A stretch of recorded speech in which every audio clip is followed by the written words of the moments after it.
ایک آدمی نے مجھے کہا کہ یار مجھے فحش فلمیں دیکھنے کی عادت ہے, میں جب دیکھتا ہوں میں توبہ بھی کرتا ہوں, صدقہ بھی کرتا ہوں, روزے بھی رکھتا ہوں, سزا بھی دیتا ہوں, صحیح رو رو کے توبہ کرتا ہوں, پھر دوبارہ دیکھ لیتا ہوں, پھر توبہ کرتا ہوں اور ایسا لگتا ہے اب کبھی نہیں ہوگا اور اب میں ہمیشہ کے لیے بچ گیا اور صدقہ بھی کیا, سزا بھی دی, روزہ بھی رکھا, پھر کر لیتا ہوں.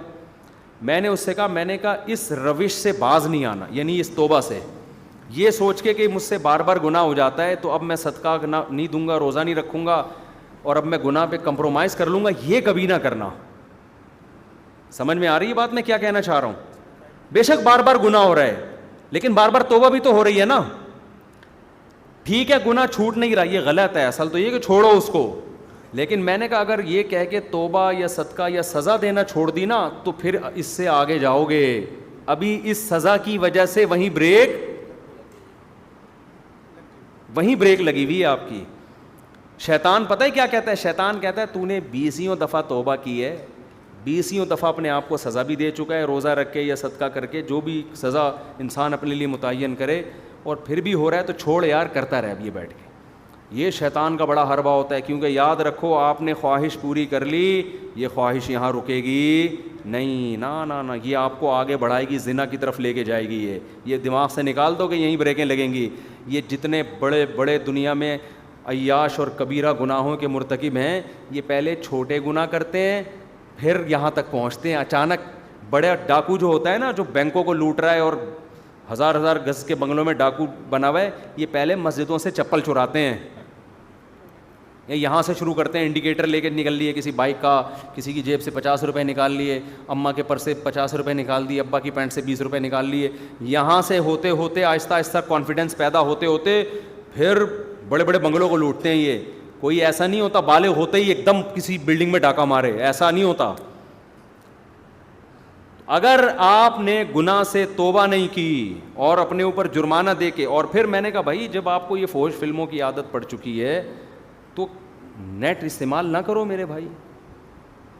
آپ کمرہ بند کر کے نہ بیٹھو, ایسی جگہ کمپیوٹر نہ رکھو جہاں تنہائی ہوتی ہے. بہت ساری چیزیں ہیں اور بھی اس کے بہت نسخے ہیں, طریقے ہیں, ابھی میں اس کی ڈیٹیل میں نہیں جا رہا. تبلیغ میں وقت لگاؤ 4 مہینے کے لیے, تاکہ ایک طویل عرصے تک جب اس سے دور رہو گے تو دور رہنے کی عادت, جیسے گناہ کرتے کرتے کرنے کی عادت ہوتی ہے, دور رہتے رہتے رہنے کی. ایک صاحب نے مجھے بتایا میں 4 مہینے کے لیے گیا اور میری یہ عادت بالکل چھوٹ گئی تھی, واپس آیا پھر مجھ پر اتنا غلبہ ہوا میں نے پھر یہ گناہ کر لیا.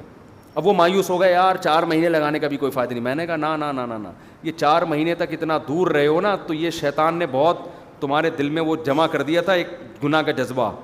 وہ اس سے کبھی بھی یہ نہ کہنا کہ 4 مہینے کا فائدہ نہیں ہوا, ہو گیا فوراً توبہ کرو, چلے کے لیے نکل جاؤ, لڑو بھائی.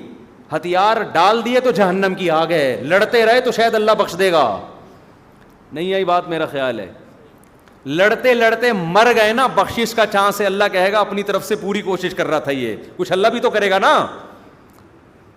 لیکن اگر ہتھیار ڈال دیے بھائی میرا کام نہیں ہے, میں نہیں چھوڑ سکتا, اس کا مطلب آپ آگ میں جلنے پر راضی ہو گئے ہو. تو اللہ کہتا ہے انلزمکموہا وانتم لہا کارہون, تم بخشش نہیں چاہتے, مجھ سے امیدیں لگاتے ہو کہ میں بخش دوں گا, ایسا نہیں ہوتا. تم جب جہنم پہ راضی ہو. ہمارے اسکول میں ایک استانی صاحبہ تھیں, انہوں نے ایک واقعہ ہمیں سنایا. وہ واقعہ تو کوئی مستند نہیں ہے لیکن مجھے وہ واقعہ یاد رہ گیا, بہت پرانی بات ہے. اچھا وہ ہماری ٹیچر بھی بڑی لبرل قسم کی تھیں, وہ پردہ وردہ بھی نہیں کرتی تھیں, بہت ہی لبرل, لیکن کچھ ہوتے دنیا دار ہیں لیکن ایسی کوئی سبق کی بات کہہ کے چلے جاتے ہیں وہ انسٹال ہو جاتی ہے دماغ میں.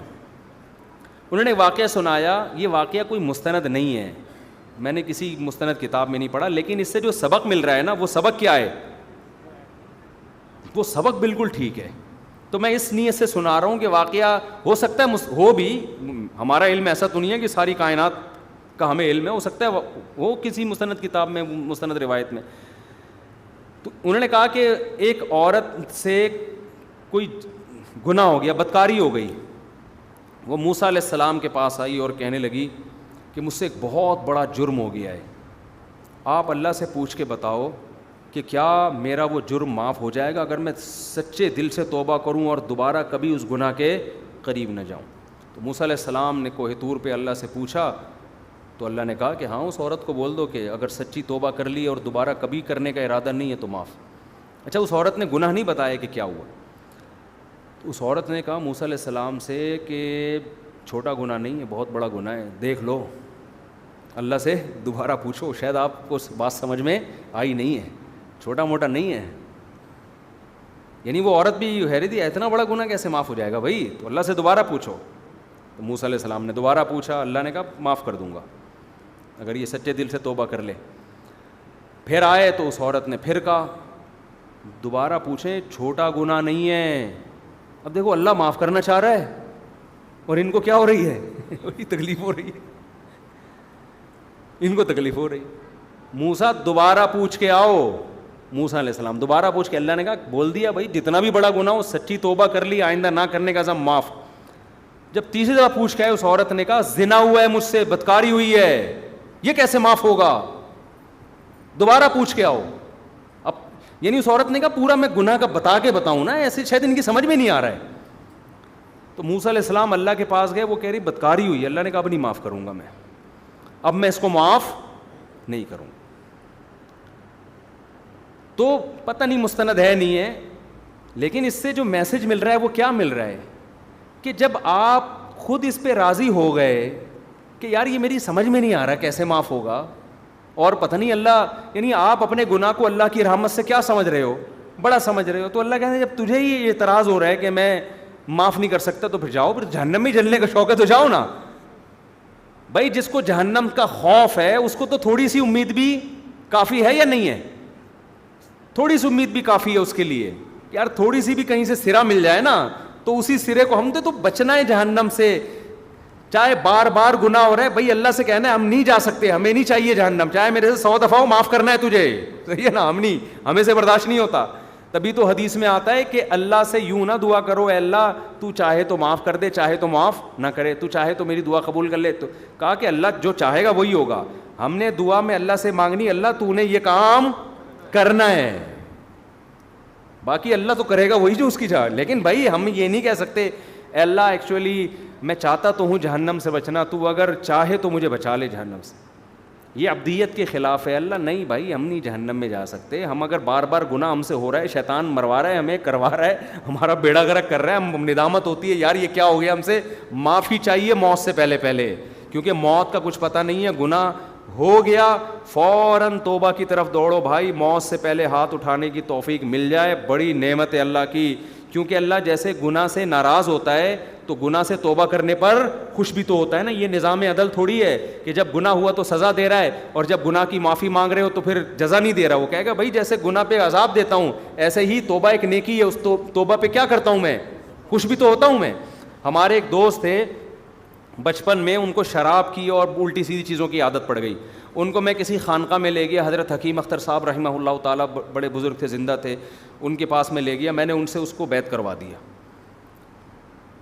اب وہ ایک دن آیا میرے پاس, کہہ رہا ہے یار میں بیعت ہو گیا, بڑا فائدہ ہو, لیکن پھر مجھ سے گناہ ہو جاتا ہے اور بار بار توبہ کرتا ہوں, اب تو مجھے توبہ کرتے ہوئے شرم آ رہی ہے. توبہ کرتے ہوئے کیا آ رہی ہے, شرم آ رہی ہے. کہ اللہ بھی کہے گا وہی کل توبہ کر کے گیا تھا, رو رو کے ایسے گڑ گڑا رہا جیسے سے زیادہ نیک دنیا میں کوئی ہے ہی نہیں, ٹھیک ہے نا. اگلے دن پھر بدماشی کر کے آ رہا ہے. تو وہ گٹکا بھی کھاتا تھا. گٹکا اس وقت میرا خیال ہے ایجاد نہیں ہوا تھا. سگریٹ, پان, نسوار, چرس, جو نشہ نہیں کر رہا تھا نا وہ نشہ تھا جس کے اس کے پاس پیسے نہیں ہوتے تھے, باقی ساری چیزیں کر رہا تھا وہ. اور اس کو ہدایت بھی کیسے ملی, توبہ کی توفیق. توبہ کی توفیق ایسے ملی, کسی قادیانی نے اس کو لندن کے ویزے کی لالچ دے کے قادیانی بنانے لگا تھا اس کو.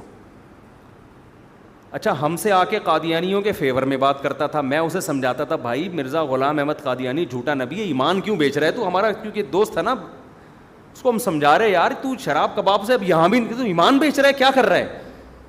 اتنی بحث ہوتی, نہیں بات سمجھ میں آتی. ایک دن آیا میرے پاس, میں جمعرات کو نا میری چھٹی ہوتی تھی مدرسے کی, میں گھر آتا تھا تو وہ ملنے کے لیے آ گیا. مجھے کہتا ہے آپ سے ضروری بات ہے. اندھیرے میں لے گیا, وہاں پیچھے کہیں جو ہے نا وہ نئی آبادی بن رہی تھی, وہاں نئی نئی سڑکیں بچھی تھی, آبادی وہاں اندھیرے میں لے گیا. کہہ رہا بھائی میں توبہ کرتا ہوں قادیانیت سے, احمدیت سے, میری توبہ. میں نے کہا اللہ یہ کیسے ہدایت دی بھی, کیا ہوا. کہہ رہے یار جس قادیانی نے, ناظم آباد میں ایک بڑا سیٹ تھا مالدار, وہ مجھے اس نے لالچ دی ہوئی تھی کہ یو کے کا ویزا دلوا دوں گا, قادیانی ہو جاؤ, اور میں ویزے کے لالچ میں, اور مجھے کہتے ایک دن کیا ہوا, مجھے اپنے گھر میں لے کر گیا, اندر 50 سال اس کی عمر تھی, کہہ رہا اتنا خوبصورت ہینڈسم آدمی تھا وہ, اندر بیٹھا ہوا ہے, میں باہر ہوں, نکل ہی نہیں رہا, گھنٹہ ہو گیا, 2 گھنٹے ہو گئے, باہر ہی نہیں آیا. اس کے بیٹوں کو بلایا, دروازہ کھلا تو ہارٹ اٹیک ہوا ہوا ہے, اوندا پڑا ہوا ہے اور منہ سے خون نکل رہا ہے. کہہ رہا ہے میں کانپنے لگا, میں نے کہا بھائی یہ دنیا کا انجام کیا ہے, یہ انجام ہے جس مال کے پیچھے میں بھاگ رہا ہوں. یعنی اس کے دل میں تو لالچ تھی نا کہ لندن کا ویزا ملے گا, یہ ہوگا وہ ہوگا. کہہ رہا میں نے کہا یار یہ دنیا ہے. 2 منٹ نہیں لگے اس آدمی کو, جو مجھے جنت کے باغات دکھا رہا ہے دنیا میں, خود اس کا اپنا انجام کیا ہوا ہے. تو کسی کے ساتھ بھی موت ہو سکتی ہے نا. کہہ رہا 50 سال کا ینگ آدمی, ایسے ہی موتیں ہوتی ہیں, آپ دیکھ لو, کھڑے کھڑے لوگ گر جاتے ہیں. کہہ رہے میں نے کہا یار میں اپنا ایمان بیچ رہا ہوں یار ان پیسوں کے پیچھے, کل میرا بھی یہی انجام ہوگا.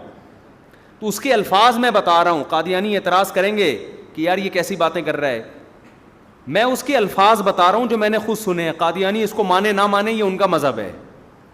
وہ کہتا ہے میں جب دفنانے کے لیے, کیونکہ دوستی تھی نا, جب ان کو دفنانے کے لیے گیا ہوں, کہہ رہے مجھے قبرستان کے نیچے اللہ کی قسم ایسا لگ رہا تھا جیسے آگ جل رہی ہے, اور یہ سب آگ میں, اور اس کو آگ میں پھینک رہے ہیں یہ لوگ, مجھے ایسا محسوس ہو رہا تھا. تو یہ بتاتے ہوئے بھی بڑا جذباتی ہو رہا تھا. ہم نے کہا چلو آپ کو ہماری باتیں سمجھ میں نہیں آئی, لیکن اللہ نے آپ پر رحم کیا. اب اس کو توبہ طائب کیا خیال پیدا ہوا نا, جب آدمی یو ٹرن لیتا ہے تو پھر پورا نیک بننے کی کوشش, کہہ رہا ہے یار میں یہ شراب چھوڑنا چاہتا ہوں, یہ نسوار چھوڑ, حالانکہ نسوار تو حرام نہیں ہے, لیکن اس نے کہا میں سب چیزیں چھوڑنا چاہتا ہوں. تو میں اس کو لے گیا حضرت حکیم اختر صاحب رحمہ اللہ تعالیٰ کے پاس, کیونکہ یہ شاعرانہ مزاج تھا اس کا, تو حضرت کی بھی شعر و شاعری بہت ہوتی تھی. اب جب اس نے ان کا بیان سنا ہے تو یہ پھوٹ پھوٹ بہت اثر ہو رہا تھا دل پہ نا. تو کہہ رہے یہ تو سارا میرے بارے میں بیان ہو رہا ہے. تو کیونکہ بدنظری کا اس کو ایسا چیمپئن تھا نا, یہ کبھی کوئی انٹی کہیں سے گزرے اور یہ نہ دیکھے, یہ ایسا ہوتا نہیں تھا. جو خود بتاتا یار یہ عورت میری ایسی مجھ سے بہت کلوز تھا, کہہ رہے عورت میری کمزوری ہے بھائی, کہیں سے انٹی گزر رہی ہوں گھر تک پہنچا کے آتا تھا اس کو. اب ان کا پورا بیان بدنظری کے خلاف, یہ وہاں چیخ رہا ہے نا, لوگ بھی اس کو دیکھ رہے ہیں. خیر ہم نے بیعت کرا دیا, اب توبہ طائب کر لی اس نے. تھوڑے دن میں پھر کہتا ہے میں گھر آتا ہوں, مجھ سے پھر گناہ ہو جاتا ہے. بار بار جب ہوا نا تو مجھ سے ملا, کہنے لگا یار اب تو مجھے توبہ کرتے ہوئے کیا شرم آ رہی ہے. اللہ بھی کہے گا کل رود ہو کے گیا ہے, توبہ کی, اب دوبارہ کیا کر رہا ہے, اب دوبارہ تجھے شرم نہیں آتی, معافی مانگنے آ گیا. تو میں اس کو دوبارہ لے کر گیا. اللہ کی قدرت, حضرت حکیم اختر صاحب رحمہ اللہ تعالیٰ, میرے تو شیخ حضرت مفتی رشید احمد صاحب تھے, لیکن میں اس کی وجہ سے ان کے پاس چلا گیا. تو وہ بیان میں کہنے لگے, یہ اہل اللہ ایسے ہوتے ہیں کہ بعض آپ کے دل میں جو بات ہوتی ہے نا, یہ وہی زبان سے اکثر ان کی دل بیان میں نکل رہی ہو. انہوں نے کہا کہ دیکھو جب تم سے گناہ ہوتا ہے نا, توبہ ٹوٹتی ہے, اس وقت شرم آنی چاہیے. توبہ کرتے ہوئے شرم نہ کھاؤ, توبہ توڑتے ہوئے شرم آنی چاہیے. توڑتے ہوئے شرم آ نہیں رہی ہوتی ہے بھائی, اور دوبارہ توبہ کرتے ہوئے آ رہی ہے. ہونا تو یہ چاہیے جب توبہ کر کے گیا ہے تو دوبارہ گناہ کرتے ہوئے شرم آئے نا کہ یار کل کتنا رود ہو کے گیا ہوں اور اللہ سے معافیاں مانگی ہیں, اس وقت شرم نہیں آ رہی. یہ شیطان کا ہے. تو انہوں نے کہا بار بار توبہ ہو جائے, توبہ کرتے ہوئے شرم مت کرو, اس لیے کہ توبہ نیکی ہے, نیکی کرتے ہوئے شرم نہیں آنی چاہیے. توبہ توڑنا گناہ ہے, گناہ کرتے ہوئے شرم آنی چاہیے. میں نے کہا لے بھیا ہو گیا نا, تیرے اشکال کا جواب مل گیا. تو بار بار اس سے فائدہ کیا ہوگا میرے بھائی, آپ کا اس قدم وہیں رک جائیں گے, اور انشاءاللہ ریورس بھی ہو گیا, ایسا نہیں ہے, آہستہ آہستہ گناہ چھوٹ جائے گا. اللہ تعالیٰ سمجھنے کی عمل کی توفیق عطا فرمائے. کوئی سوالات نہیں ہیں؟ چلو کافی ہو گیا. اور کوئی آپ میں سے کسی نے, بس ایک آدھ سوال لے لیتے ہیں, وقت بہت ہو گیا ہے. کوئی کسی نے کوئی سوال پوچھنا ہے بھائی جلدی سے پوچھ لیں, پھر چھٹی ہے. بکری کا تن ایک چھوٹا ایک بڑا, قربانی ہو جائے گی یار. آج کل مارکیٹ میں اسی طرح کی بکریاں آ رہی ہیں, کیا کریں. ہماری جو ایک دن ہم دفعہ ہم بکری لائے تھے, وہ دودھ ہی نہیں دے رہی تھی, پتہ نہیں کیا نکل رہا تھا اس میں. علاج کرا, یہ جانوروں کے ڈاکٹر تو 2 نمبر ہی ہوتے ہیں اکثر.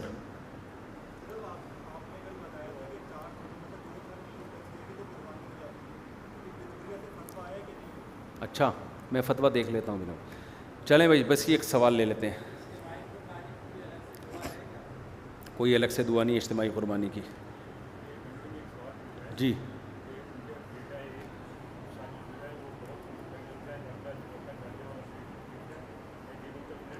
اس کو تبلیغ میں وقت لگائیں، انسان کا بچہ بن جائے گا انشاءاللہ۔